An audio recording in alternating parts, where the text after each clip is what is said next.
আসসালামু আলাইকুম।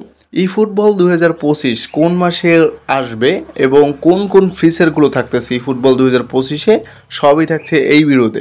সো ভিডিওটা শুরু করার আগে একটাই রিকোয়েস্ট, যারা এখন পর্যন্ত এই চ্যানেলটিকে সাবস্ক্রাইব করেননি কাইন্ডলি চ্যানেলটিকে সাবস্ক্রাইব করে দেবেন এবং ইতিমধ্যে যারা সাবস্ক্রাইব করেছেন তাদেরকে অসংখ্য অসংখ্য ধন্যবাদ।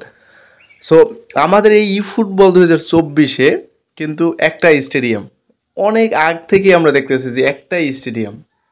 এখন কনামি কিন্তু পিউমাস স্টেডিয়ামের সাথে অলরেডি লাইসেন্স করছে। সো এই স্টেডিয়ামটা কিন্তু 2025-এ থাকার সম্ভাবনা কিন্তু 90%। আমি বললাম যে 90% কিন্তু পিউমাস স্টেডিয়ামটা থাকতে পারে, ঠিক আছে। সো এই স্টেডিয়ামটা থাকলে কিন্তু অনেক ভালো হবে, তো খেলার মানটা আরও বেড়ে যাবে।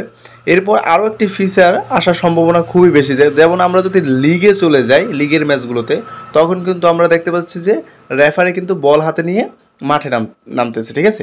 সো এখন কিন্তু আমাদের এখন যে বর্তমানে যে আমরা খেলতেছি তখন কিন্তু আর রেফারি কিন্তু মাঠে শো করতেছে না।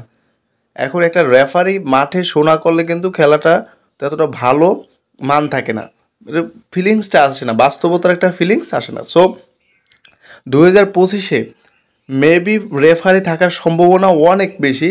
সো 2025 সালে কিন্তু রেফারি থাকতে পারে এবং এই ফিচারটা কিন্তু অলরেডি এখন তোমরা যে স্ক্রিনে যে ফিচারটা দেখতে পাচ্ছ এই ফিচারটা কিন্তু অলরেডি লিগে চলে আসছে।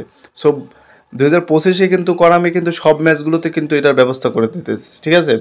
সো এটা কিন্তু আরও খেলার ফিলিংসটা আরও বাড়িয়ে দেবে, ঠিক আছে। এরপর যে প্যাকগুলো আসবে, অ্যাম্বাসেডর প্যাক এবং কোন কোন প্যাকগুলো আসবে সবগুলো আমি তো পরবর্তী ভিডিওতে দেবো। কাইন্ডলি সবাই চ্যানেলটিকে সাবস্ক্রাইব করে রাখেন এবং লাইক কমেন্ট করে জানাও। সো এই ছিল ভিডিওটা, পরবর্তী কোনো ভিডিওতে দেখা হবে।